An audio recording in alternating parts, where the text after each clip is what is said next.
You have heard it said that a journey of 1,000 miles begins with the first step. This is an old sentiment that is meant to motivate and encourage us to go the distance that we need to go. We can achieve so much when we stand our ground in courage and forge on ahead in persistence. That is until we hit a roadblock, a barrier we could not see that was directly in our way. You can't go under it, you can't go over it, and you can't go around it. That's because this is a hidden wall, and no matter how you try to tackle it, you are still met with resistance. Oh, you know your path to greatness exists on the other side, and you have tried everything. You have tried to climb that hidden wall. You have dug a trench to go under it, only to find that you are digging yourself into a bottomless pit. You have tried to find even the edges of that unseen wall, and you still cannot come up with anything fortuitous. You are empty-handed, and all you have in thanks for your efforts is wasting your own time. There is a way that is achievable to you, and it is something that you have yet to consider. There's a saying, the only way to go out is to go in. Have you ever considered going through that unseen barrier? Have you ever considered going through that unseen barrier? What does that even look like? You can put your shoulder to the wall and push with all your might, but that won't work. You will only leave yourself exhausted, and you can ask for help, and the group of you try to push down that barrier, or you can even get a rope to try to remove and pull that unseen barrier. But all these are attempts that still show you that you are just wasting your time. Your efforts are all in vain. To go through that unseen barrier, you have to retrace your steps. It's important for you to look back, not at how far you've come, not to reflect on how much work you have left to do. Instead, retrace your steps so that you can get a firm foothold and gain a running start, as that will help you go through this unseen barrier. What does that mean? It means to go back to the starting line, and rather still, go back to a point in time before you stepped off that starting line to achieve your goals. What? What does that even look like?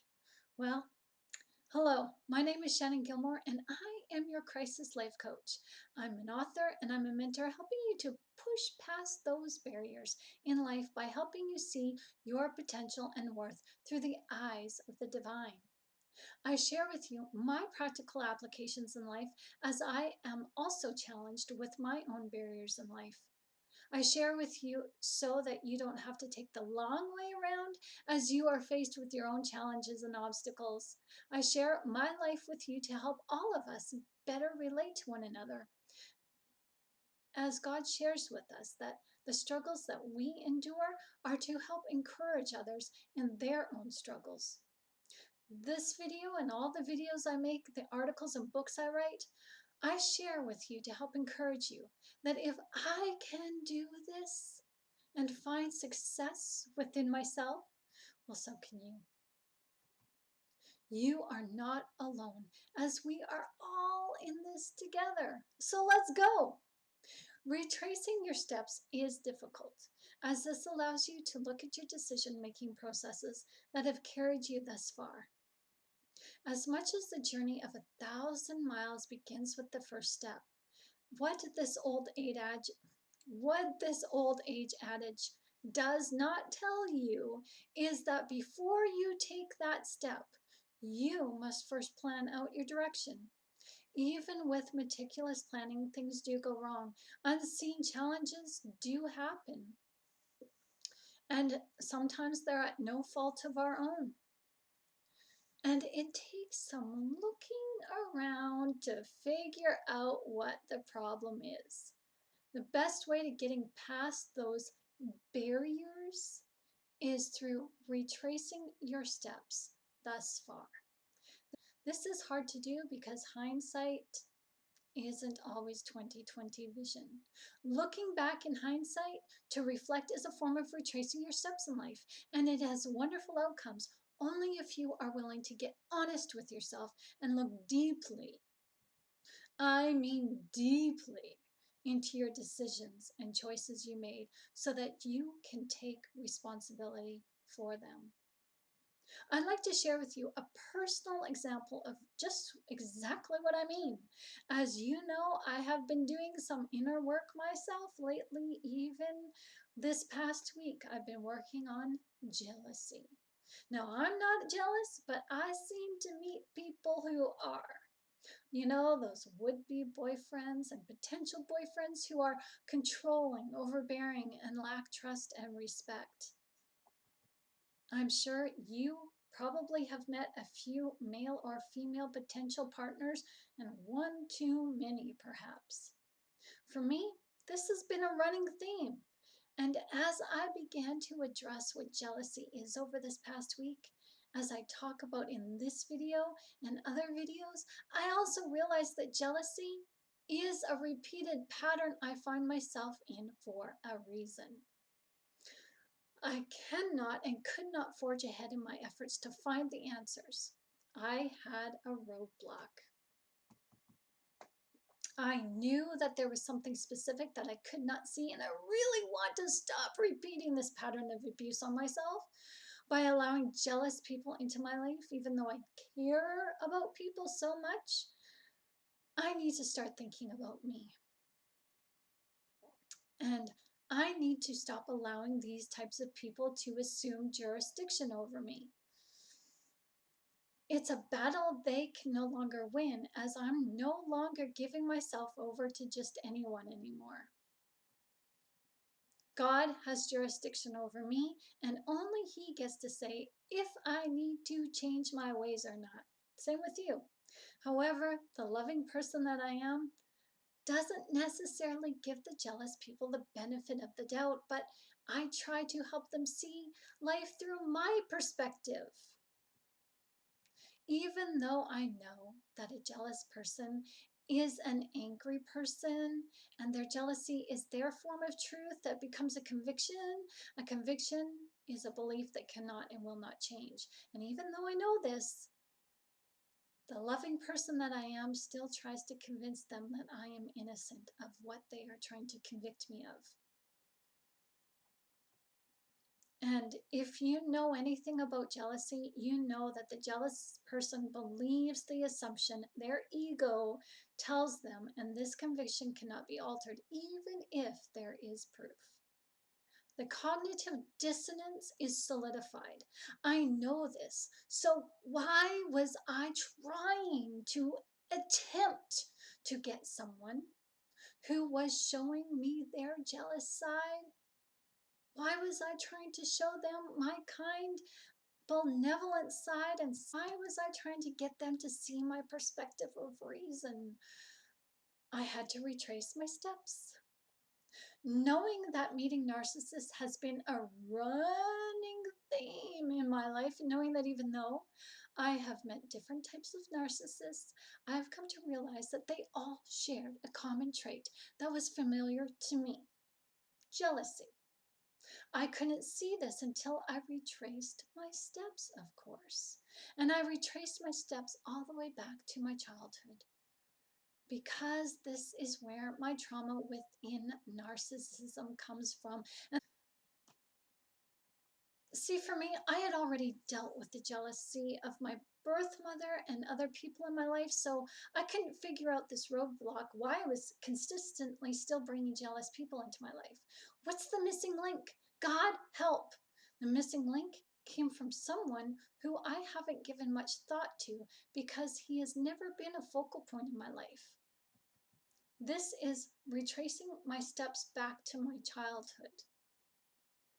And I discovered that there is a missing figure in my life that has been a detriment to my healing process and to my trauma. I didn't recognize he was a focal point because he was non-existent. But silence in one's absence is just as abusive as neglect and verbal and physical abuse, because silence in any relationship is stonewalling. Jealous people stonewall. In my childhood memory, I cannot recollect all that much. However, for me, the emotional attachment does remember, and this is what I was bringing to me in the face of jealous narcissists or jealous people.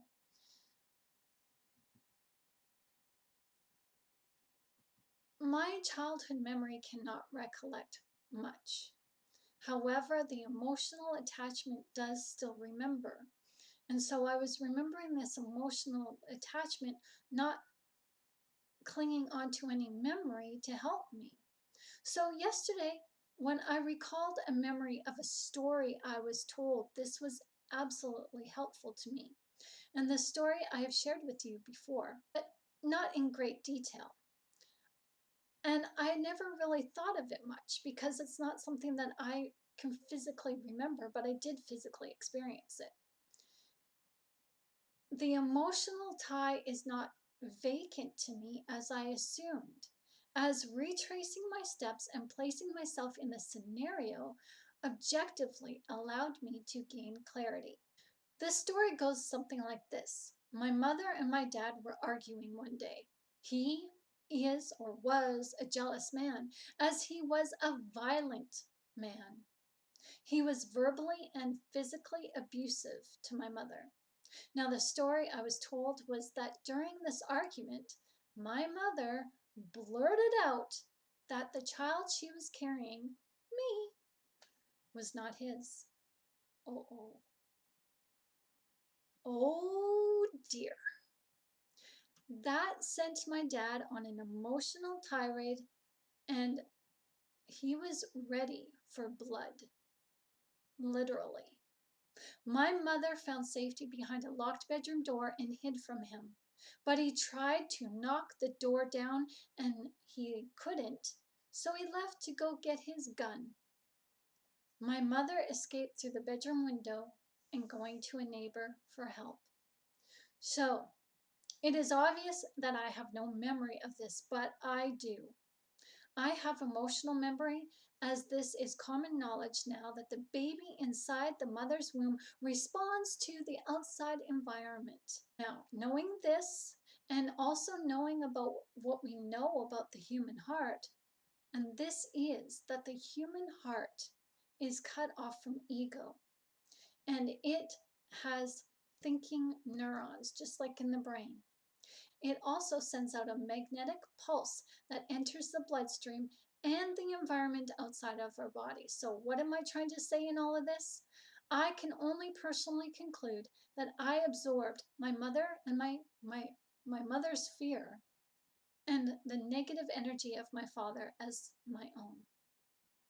This makes sense to me through my research of understanding the 5 brain waves and what they have to do with the conscious and the subconscious thinking minds and hidden limiting beliefs and hidden trauma.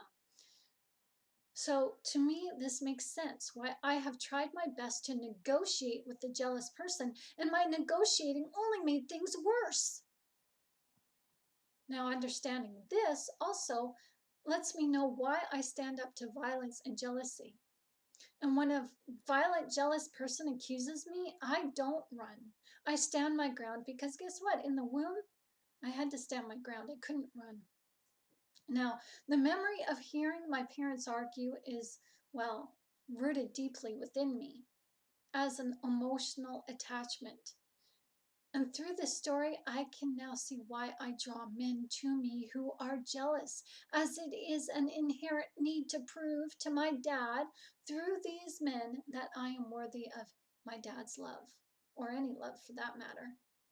In retracing my steps to understand this, I also became aware that jealousy is fear-based. The emotions of jealousy are rooted in fear. The fear of abandonment, the fear of rejection. A jealous person is traumatized, and they are responsible for healing themselves by doing their own inner work. You or I are not responsible to these people to take on their responsibility of their inner challenges. Inside the womb, I was defenseless, obviously. I could not fight. I had no voice and I was helpless.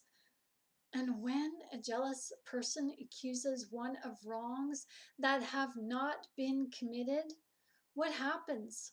Don't we feel powerless and defenseless, even when we have the burden of proof?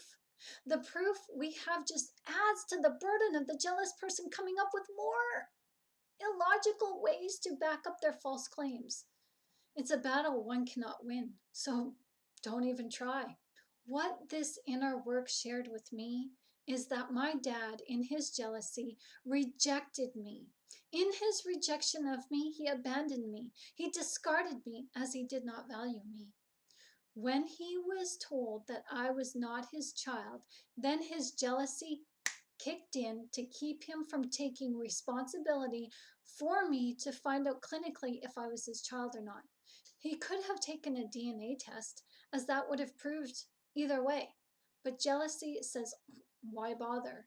It's not my problem. I'm not responsible for doing something like that. I don't need to prove myself. It's all the other person. They're at fault.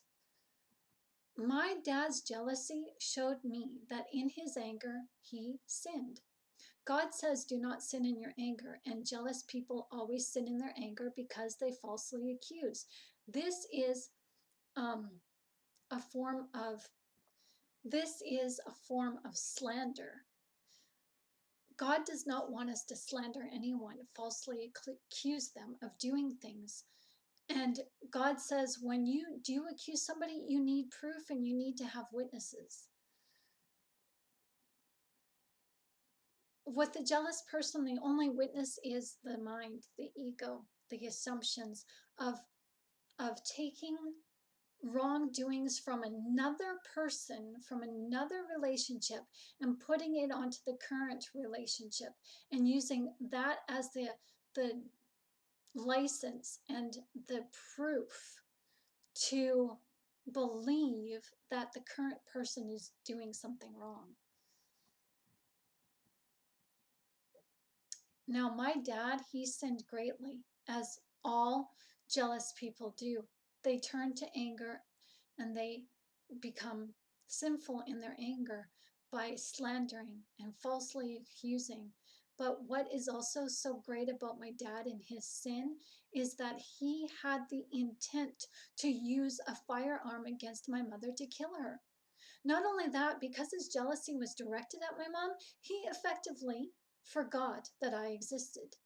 His jealousy did not put me first. His jealousy put himself first over the innocent.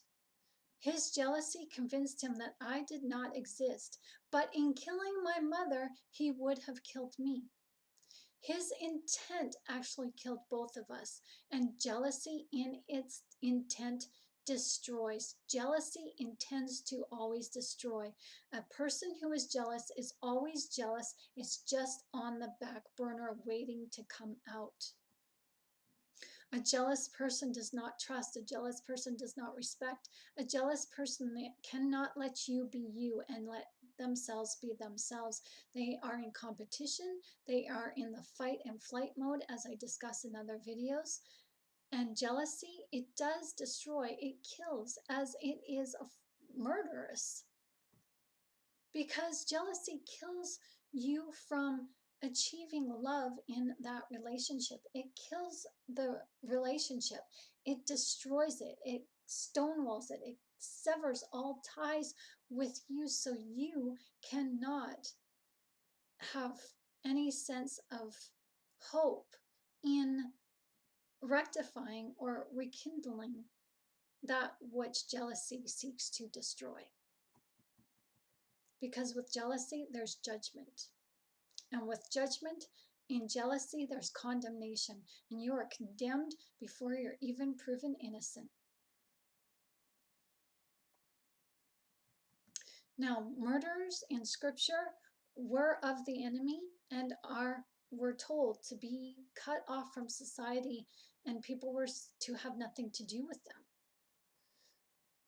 So in this retracing my steps, I have always told people that I've never missed my dad, that I cannot miss what I've never known.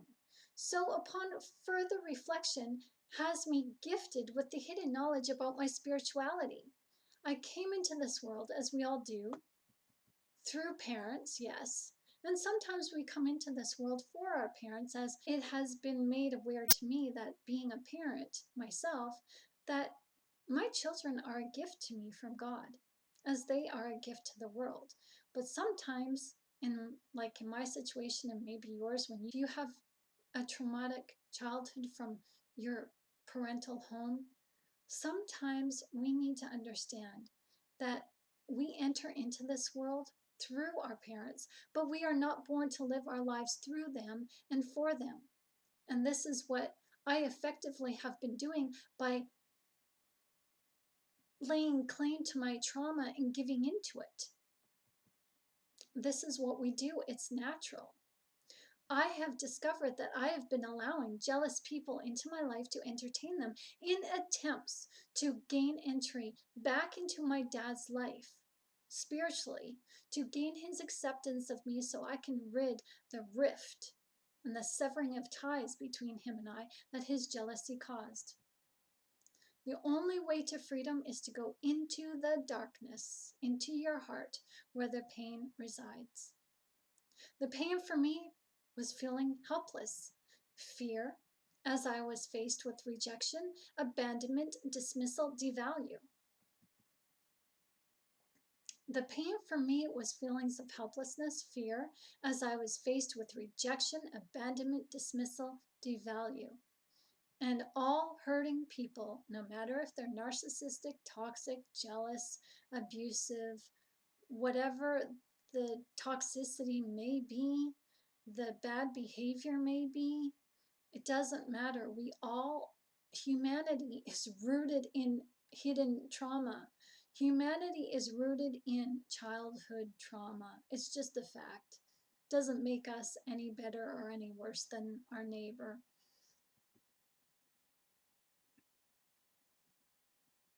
My dad's jealousy left an emotional scar that was leading me into relationships that would further convince me that I did not matter, that I was meaningless, that I was beyond being worthy.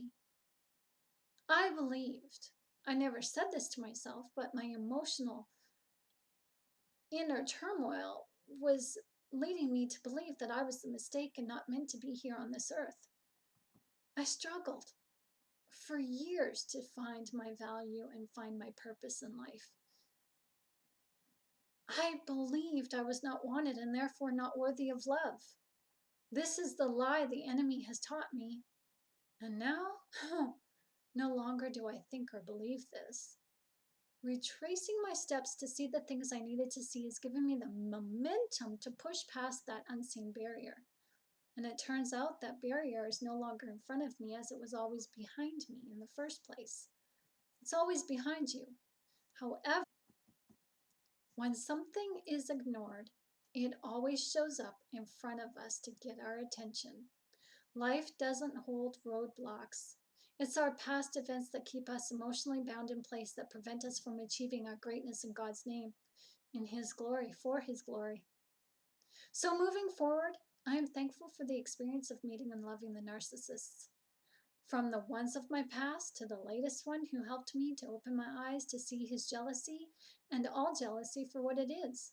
I am thankful to God to help me to push past those emotional barriers rooted in fear so that I may learn to walk in love which is the opposite of fear. I love myself, and I am worthy in this life, and so are you. I am aware of myself and aware of my feelings, and I am aware of the jealous attitude that narcissists all carry now.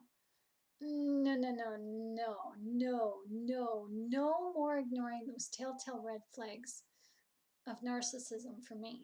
No more entering into a toxic relationship knowing that they can teach me something about myself, because the lessons are finally learned. If I am to be taught by anyone now, let me be taught by a loving man who can share with me unconditional love as I share with him my unconditional love through 1 Corinthians chapter 13, verses 4 through 8. Now the narcissist, please don't dog on them. The jealous people, the controlling people, the traumatizing parents, we all do the best that we can, all of us. And these people who have traumatized us, they are doing the best that they can within the trauma that they're living.